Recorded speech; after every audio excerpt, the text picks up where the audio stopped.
Come a little closer and lend me your ears. Don't worry, you keep yours while I keep mine. In each episode, we'll dig into the major stories, uncover the truth, and retrieve gems from Yada's blog. We'll discuss what's right, bark about what's wrong, wag our tails at the thrill of discovery, and take you on adventures through the exciting world we live in today. So, fasten your curiosity leash and get ready. Right then, coming to you with another episode of the Yada's Vlog on a Blog. Tomorrow's news, disseminated today. Let's dive in. Oh, it's evident that Wookiee is better attired, more articulate than I am, and he's living the life. Look, and he's yachting and has the very fine studio. It's wonderful to be introduced by the Wookiee. Thank you, Wook. We're going to return now that we are in our library studio with where we left off on the last word picture. We are presenting Dode's Recovery. It is in the 116th Mizmor or Psalm, and it is after we've had the double interventions. Both Yahweh has sent his Amma, his most productive mother, to be a surrogate mother for Dode, and she got his attention. She talked to him about the issues he was having with alcoholism and depression, and overemphasizing the physical as opposed to the spiritual, and particularly being fixated with his Bashar body as opposed to his nephesh soul. After she had garnered his attention, caused him to be receptive, then it would be me who would meet with him. I was operating under the name Ethan Ha as Rocky at the time. It's very insightful. We'll examine it as we make our way through this material, and you'll understand why I came to the understanding that this is the second part of that intervention that led to this marvelous retort by Dode in recovery. So that everyone is mindful, Dode had been in service to Yah and to Yisrael, the covenant family, since he was 8 years old, and continued to do so quite well. In fact, probably better than anyone, up to the time that he was 56 years old when the wheels fell off. And he put himself in a very difficult position with Yahweh. Excuse me. And after doing so, he, rather than admit that he had made a mistake, rather than getting up once he had fallen, he kind of wallowed in his depravity there for a while. And so God was not going to intervene directly. He doesn't do that sort of thing, particularly when off the rails.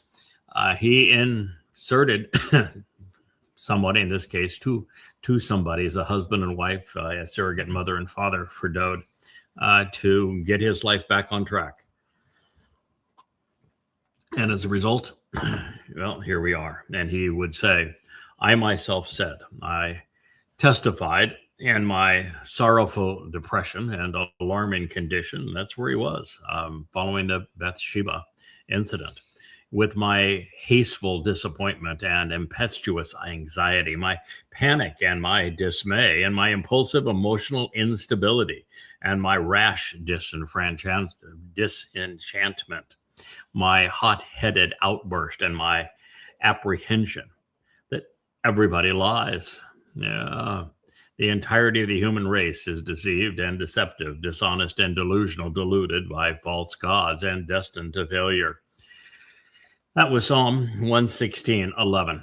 Well, as we know, following his bad judgment regarding Bathsheba and then him lashing out at God after the affair, in that prior depressed state, that since he was being disingenuous, he assumed that, well, everyone was dishonest. And at the time, he projected his assessment upon God.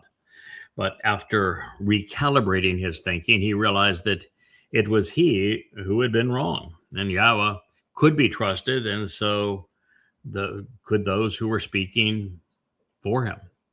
So in a general sense, apart from Yahweh and the few he has chosen to project his testimony, everyone does lie. And the political schemes are made to appear believable through babble, commingling truth and lies to make counterfeits appear credible. And the larger the institution, the greater and more credible the deceptions.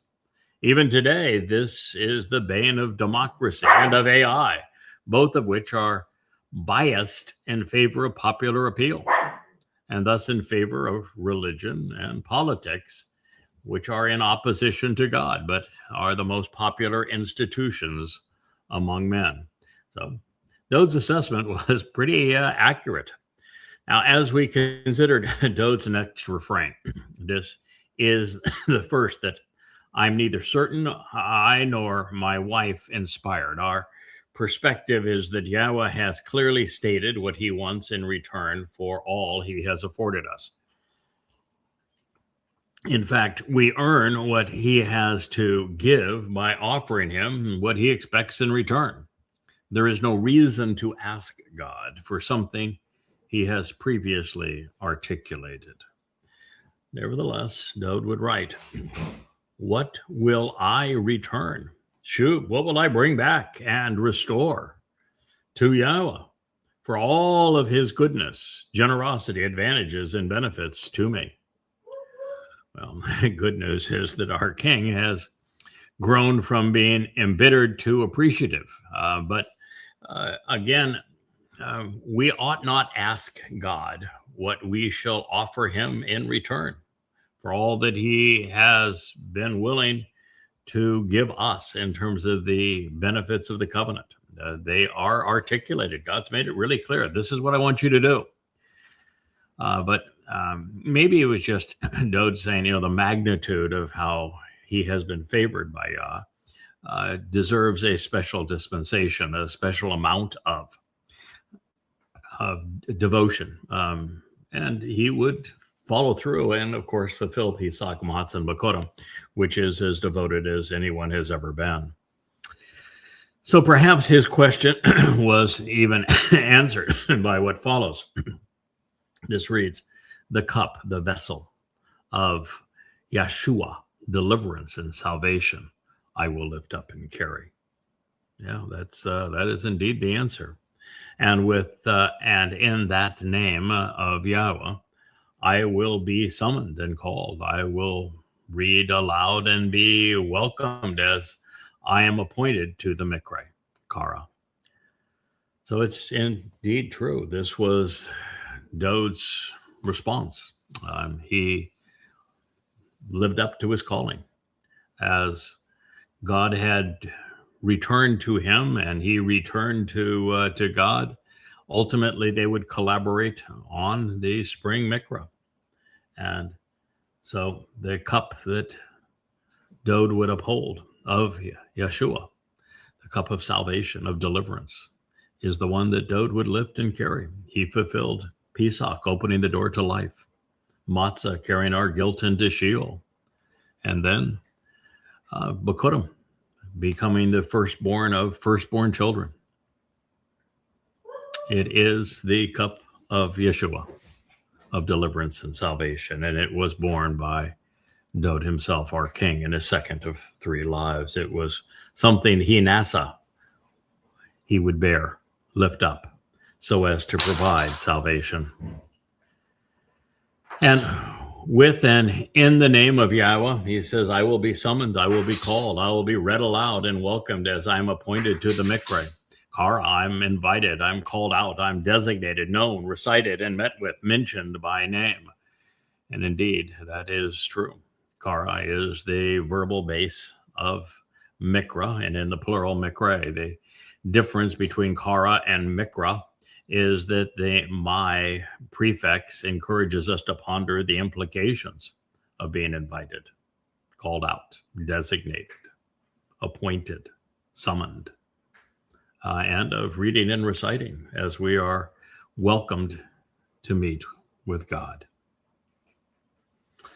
So asked and answered, I suppose. Dode would show his appreciation for Yahweh by following through on his calling. He would fulfill Chag Matzah and thereby complete his life's mission.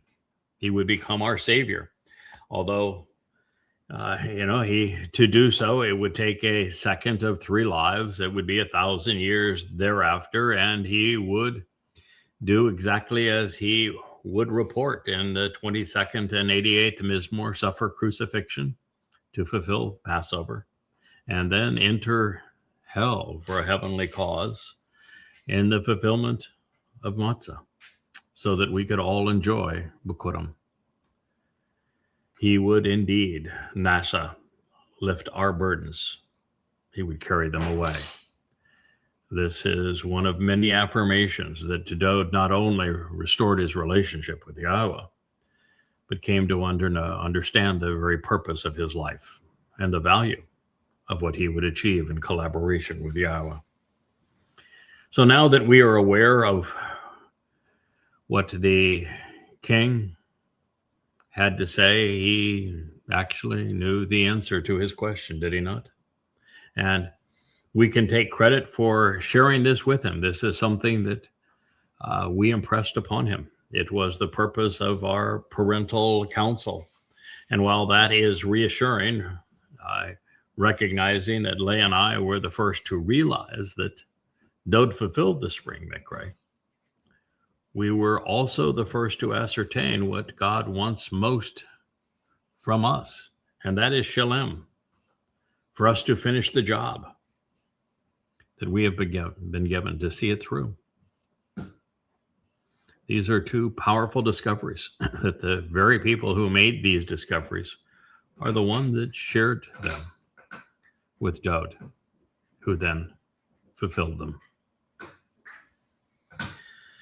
My promise and offering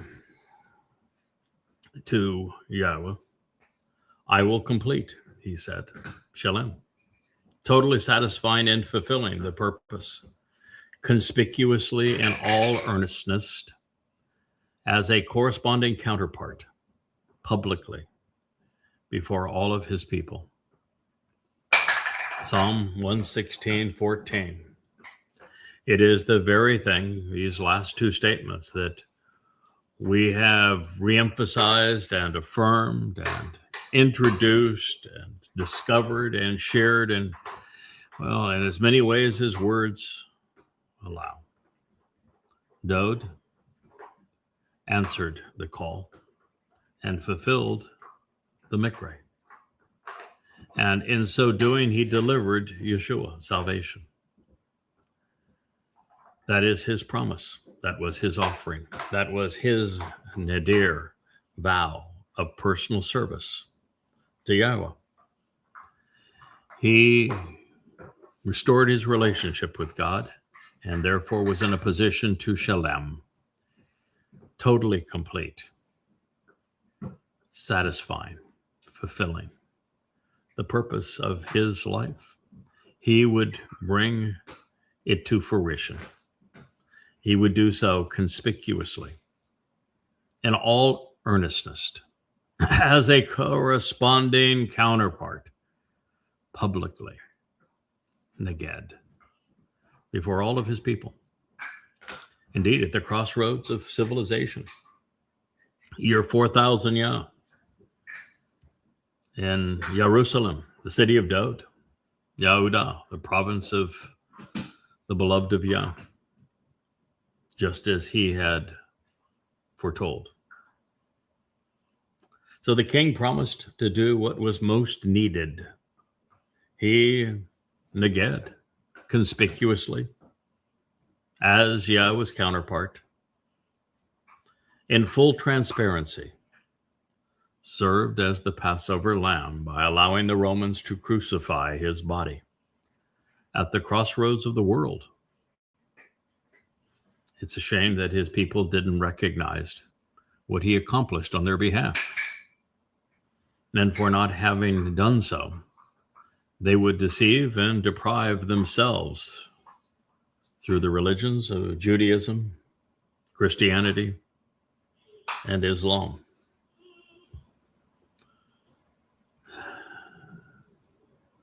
Their king, their savior, offered them everything, and they threw it all away. You know, when you read something that it's this affirming of what you've come to know, and you realize that you were the first to come to know it and to share it boldly and prove it. And you find affirmation after affirmation. Sometimes you just shake your head and say, why did everyone else miss it? Millions, billions have had access to these same texts, and they all missed it. Why? Well, clear that Dode said it. He did what he said, and so will I. And most have chosen to ignore and reject his gift and will reject mine. Exceedingly rare and influential, highly valued and honored, treasured and respected for their intrinsic worth. In the eyes of Yahweh is the death of the physical bodies of his chesed, his most reliable and devoted ones. Mizmor song, Psalm 116:15. Boom, boom, boom. Everything right in a line, everything confirmed, everything out in the open for us to appreciate, to learn from, to embrace, to accept, to enjoy. Here it is. He would come to know that there are two men, three to some extent, that would do this very thing. That the death of their physical bodies, the Mow'ed, this process of mortal demise, would cause Yahweh, from his perspective, to view these most reliable and devoted ones, the ram, the bull, then the goat, Dode, Yada, and Elia, the most exceedingly rare and therefore treasured and respected for their intrinsic worth, for what they are offering, and how uniquely important and significant it is, with them willing to part with their physical bodies. Now, the fact that God appreciates this is a little bit, amazing for me to see, because, well, normal people would value their physical bodies above all else, and would see that someone offering to sacrifice their physical body would be the greatest of all gifts that could be offered. And yet what they don't know is that physical body, while painful in its demise, is disposable. It's replaceable. It's the soul that matters. And so Yahweh is valuing the souls that are willing to do this, knowing that it costs them nothing but some trust and some pain, while the return is highly influential, highly valued, honorable, has tremendous intrinsic worth. It is yakar. And those who are willing to do so are chesed, reliable, devoted, set apart from others. Powerful insight. I don't know if my words are sufficient to convey its import, but I certainly understand it. Resonates deep within me. I hope it's appreciated by others. Dode clearly came to understand that this is the ultimate response. When Yahweh says, I want the three things from you. I want you to be observant, I want you to be responsive, and I want you to be reliable. That there is no greater example of that than Dode's fulfillment of the spring Miqra'ey, Pesach, Matz, and Bakurim. Second on to that would be my fulfillment of the fall Miqra'ey, and Elia making a sacrifice as well. So it is exceedingly rare. And obviously that's understated. 3 people among, well, there have been 100 billion humans. There are only 3 whose physical bodies are sacrificed for the greater good of the covenant family. And 2 of the 3 were likely standing together when Dode wrote these words, as we will be again, 7 years after me sharing them with you, because that's when we will celebrate Yom Kippurim in year 6000, October 2nd of 2033, as the sun sets in Jerusalem, the city of Dode.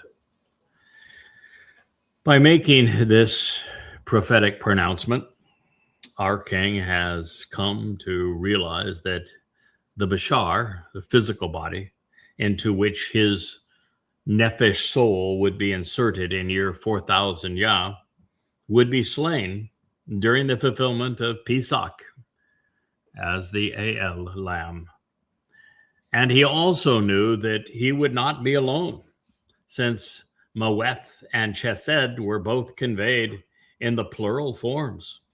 He foresaw that the other would be the Adamah Parah, the man as the productive bull. And this is from the explanations at Bamidbar 19, such that he would be Dode would be the groom in the fulfillment of Bamidbar 5. He came to appreciate the roles of the ram, the bull, and the goat as presented in Bamidbar Numbers 15, affirming that by being chesed, devoted and reliable, we would all become yakar, respected, influential, highly regarded in the eyes of Yah. We observed and came to know. We thought and came to understand. We responded and added value. And in the end, we demonstrated that we could be relied upon. That's all Yah was asking. Emphasizing and requesting this, earnestly seeking this opportunity that will occur, Yahweh, indeed, it is true. I am your co-worker. I am your servant. I am the son of your Amah, productive mother. You have responded to open and release that which pertains to my bonds, freeing me from losing self-control through disciplined instructions. My shackles, my fetters, my chains, representing correction through a stern rebuke pursuant to resolve a just penalty because of the warning by way of the axioms for life, words that changed the future conduct of my life. La Morsor Ani. Psalm 116:16. You know, sometimes I wonder when I read these kinds of things, excuse me, she's really, Asher again, really got into a bad episode of cutting herself again on her paws. I've never seen her quite as vicious in doing so, so I'm trying to get her attention away from it. The distraction is what she needed. As I was saying, that sometimes I wonder if I have the words, if I can convey to you the import of what we're reading here and how profound this is, how affirming this is of really the greatest discovery in human history. Heretofore, no one knew that Dode was the Messiah and Son of God, who became our Savior by fulfilling the spring Miqra'ey. And no one knew how Dowd came to realize that this was his calling in life. But I did.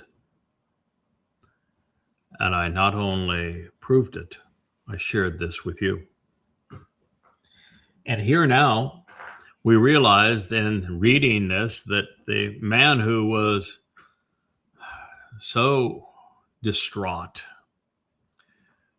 in a alcoholic and stupor of depression for having made a horrific series of choices only to lash out and blame God for the mess he had made for himself, was now completely recovered. He knew exactly who he was. He knew how he had regained his presence with Yahweh. And he knew exactly what he was going to do. And not only did he know that he was going to be among those who offered his physical body for the salvation of the covenant family, he now was chomping at the bit. He wanted to do this. The moment he appreciated the fullness of this opportunity for him to complete the job, for him to be all that God had seen in him, for him to save his people. He was saying, I'm emphasizing this. I'm requesting this. I earnestly seek this opportunity, and I know that it's going to occur, Yahweh. Because indeed it's true that I am exactly what has been said of me. I am your co-worker. I am your servant. And I am the son of your Amma, of your productive mother. Wow. When you read that in conjunction with what we have just considered, I mean, it's the fulfillment of everything that I have learned that is important and shared with you over the last 5 years.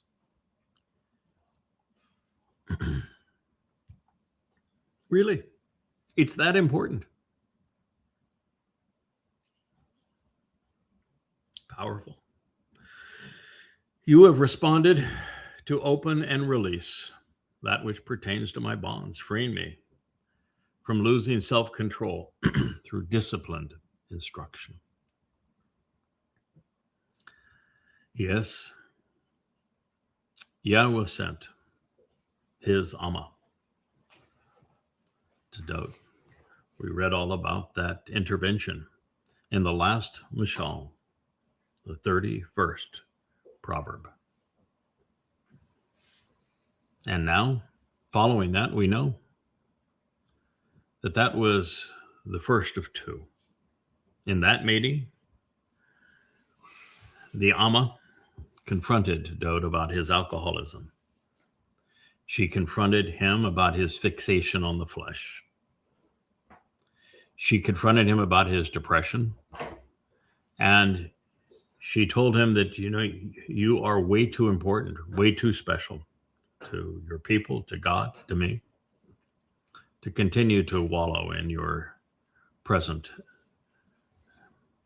fallen state. She garnered Dowd's attention. She lifted him out of depression. And then I was able to present the 89th Mizmor, systematically revealing exactly who Dowd is, who Yahweh is, and even who I am. It's all there. It is where he came to these conclusions. It's why he made these statements. And it is how Yahweh released him from the bonds that he had imposed upon himself as a result of him losing self-control, because he was offered discipline, instruction. Well, this is the same message echoed for the same reason as I have shared in the 86th Mizmor. And it's the same message throughout that is conveyed in the 89th.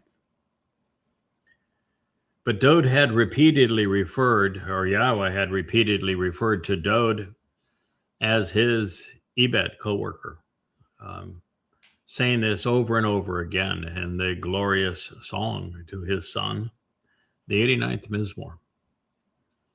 And now Dode was prepared. Indeed, he was eager. He wanted to live up to his calling. He couldn't wait for the opportunity that he knew would come. And let's acknowledge, yes, let's celebrate the realization that just as is the case with Psalm 86, this was all possible because Yahweh presented the Amma, the most productive mother, to his son Dode. She began the process of releasing the king from his self-imposed shackles. She would teach him all about self-control. Hers would be disciplined instruction.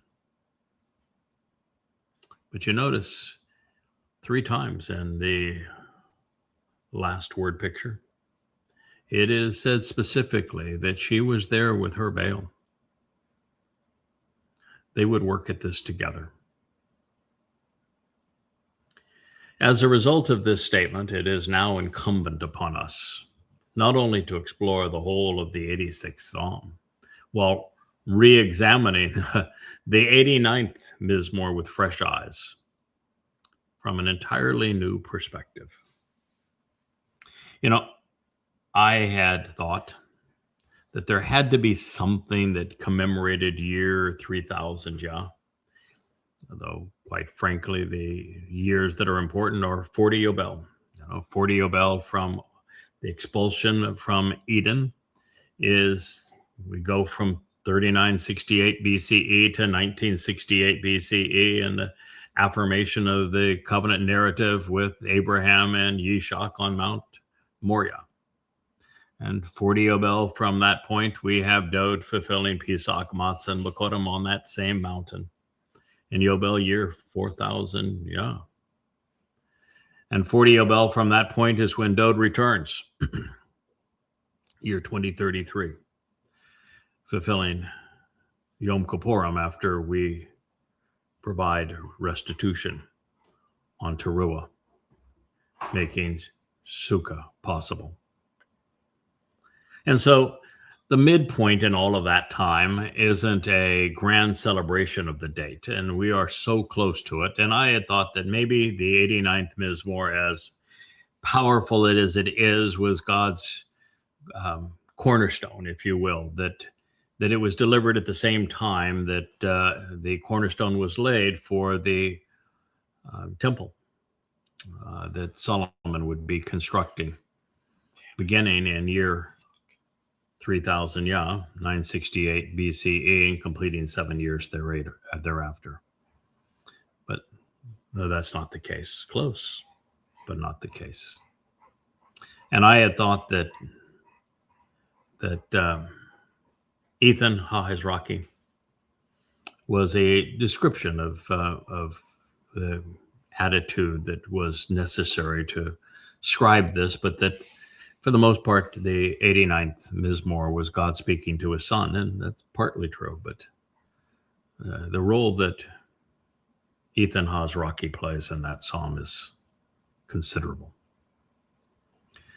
And it has become absolutely obvious based upon the text of this Mizmor, the 116th, alongside the horrible nature of the 51st, following the 31st proverb, that it was the 89th Mizmor that turned Dode around. And so it was delivered to him sometime between, well, him being 56 years old and the Bathsheba incident, I would suspect after, the Absalom rebellion. And when it was presented to him, this is the result. And whether it was the last 4 years or 8 years of his life, Dowd got his act together. This is the Dowd that we've come to know and love. This is the Dowd that is the one who fulfilled the spring Miqra'ey. This is the king that will return in year 2033, year 6,000, yeah. This is the Dowd that we have celebrated and have been honored to burnish his resume, that we have reintroduced to his people in the world for all he has accomplished. And while I've always thought of the 89th Psalm as Dowd's song as a celebration of all that he represents, and it is that, it is also the impetus for him becoming the man that we admire.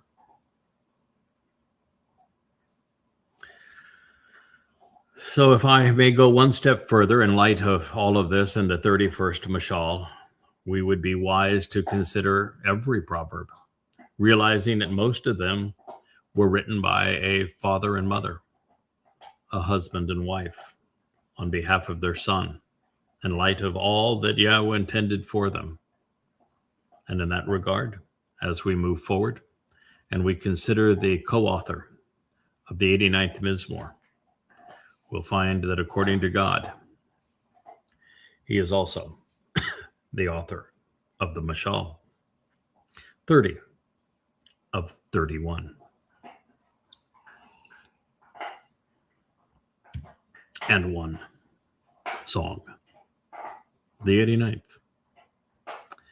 If not for the fact that religious and societal recalcitrance, particularly among the chosen people, remains a formidable barrier to penetrate, I would and could rest my case with these previous and this next prophetic expression from the chosen Messiah and King, Dowd.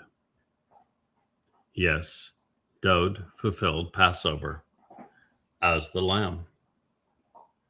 The statement reads, on your behalf and for you, I will absolutely become the sacrificial offering.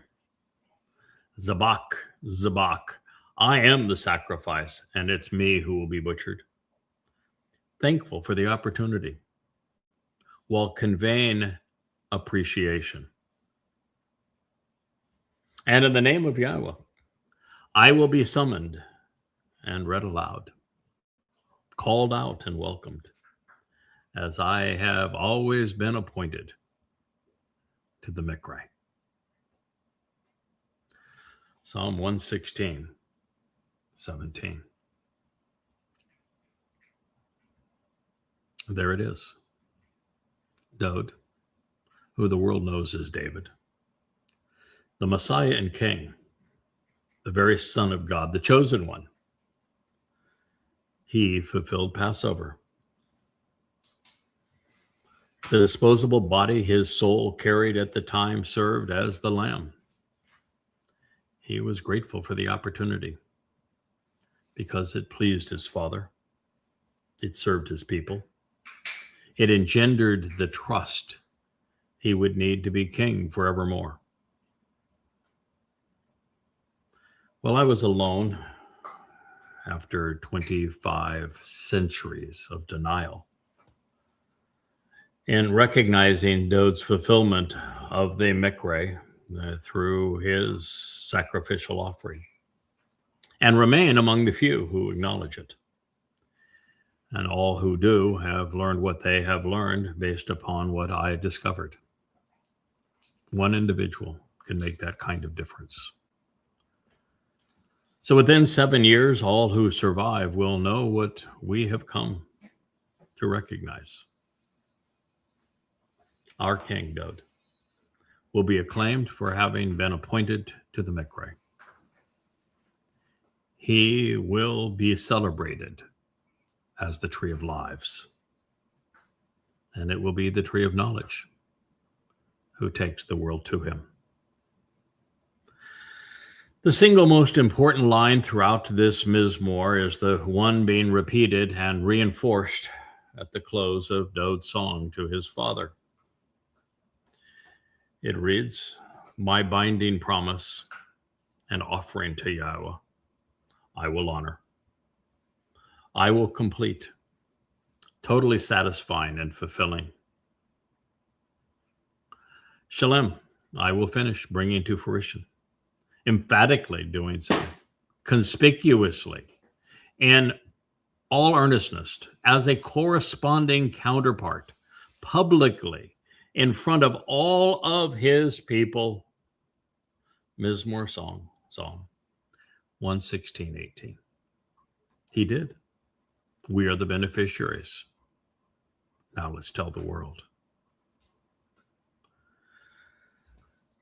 Within the courtyard and city of the house of Yahweh, in your midst, Jerusalem, source of instruction on reconciliation. Hallelujah. Shine. Yahweh's light. We have Leah and Akara looking on from the other side of the camera. Again, I say yes, yes, yes, yes. I was right.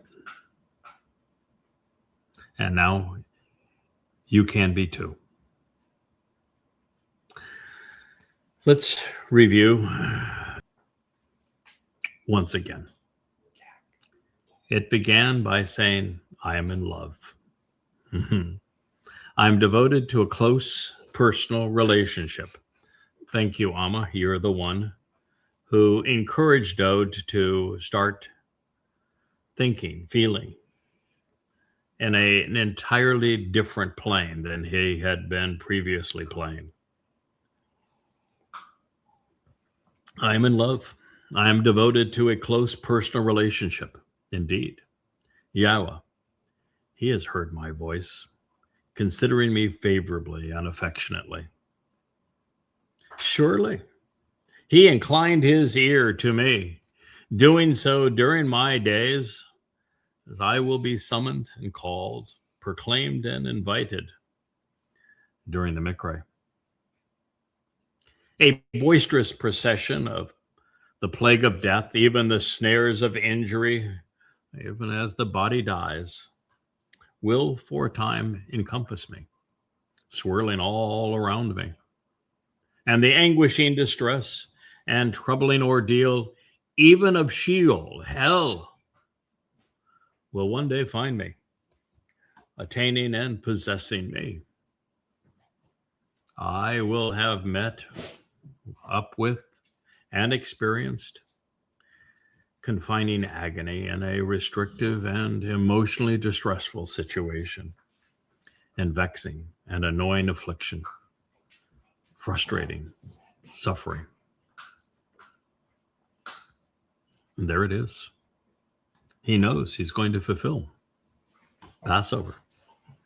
He knows that his body will serve as the lamb. He knows that his nefesh soul is going into Sheol to fulfill matzah. And he knows that he will be released during the celebration of Bikurim. With the name of Yahweh, I called out, and during the Miqra'ey, I will be summoned. Let it happen, Yahweh. You and I both emphatically want you to deliver my soul and save through my consciousness. Yahweh is compassionate and correct. Our God is loving. Yahweh observes, watching over the open-minded and receptive, the amenable and approachable, who can be persuaded. I was barely hanging on and in need, fading away, dangling by a thread. Therefore, concerned for me. He saved me. My nephesh soul decided to return and has been restored to your home and your restful abode to recuperate. Indeed, it is true, Yahweh has weaned and raised you, providing recompense through you. He's speaking of his soul. It's true. You have at this moment in time undressed and removed my nephesh soul from dying, my eyes from tears, and thus my feet from stumbling. I will walk independently, progressing through life, unaffected by any societal influence, alongside the presence of Yahweh in the land and on earth for those living more than one life.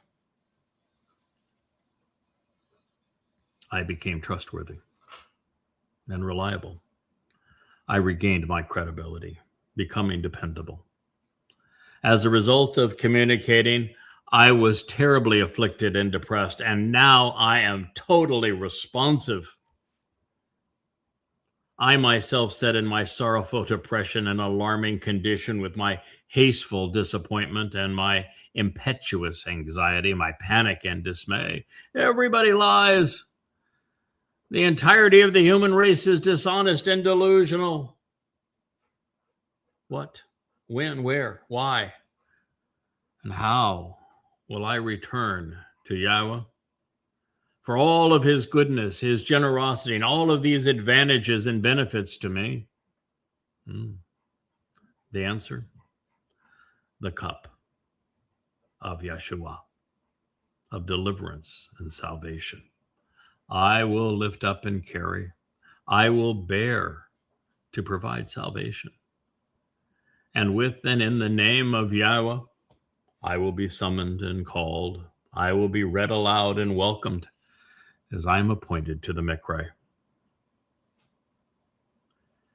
My promise and offering to Yahweh, I will complete, totally satisfying and fulfilling the purpose, conspicuously and in all earnestness, as a corresponding counterpart, publicly before all of his people. And so exceedingly rare and influential, highly valued and honored, treasured and respected for their intrinsic worth. In the eyes of Yahweh is the death of the physical bodies of his chesed, his reliable and devoted ones. Emphasizing and requesting this, earnestly seeking this opportunity that I know will occur. Yahweh, indeed, it is true. I am your co-worker. I am your servant. I am the son of your Amma, productive mother. You have responded to open and release that which pertains to my bonds, freeing me from losing self-control through disciplined instruction.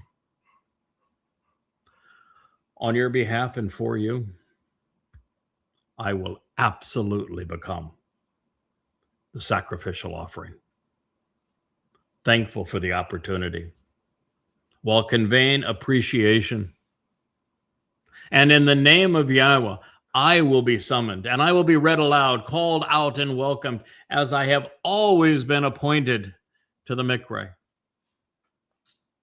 Well, my binding promise and offering to Yahweh is that I will honor and complete, totally satisfying and fulfilling, emphatically and conspicuously, as a corresponding counterpart, publicly in front of all of his people, within the courtyard and city, beside the walls of the house of Yahweh.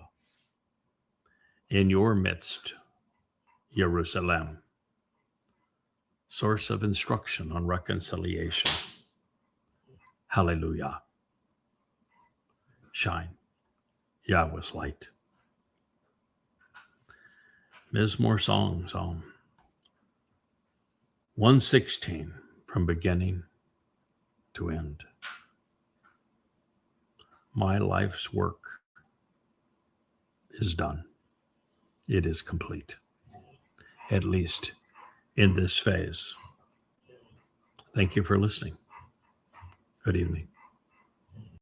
Hey there, thanks for tuning in. That was Fetch. Gotta run now. Catch y'all on our next podcast.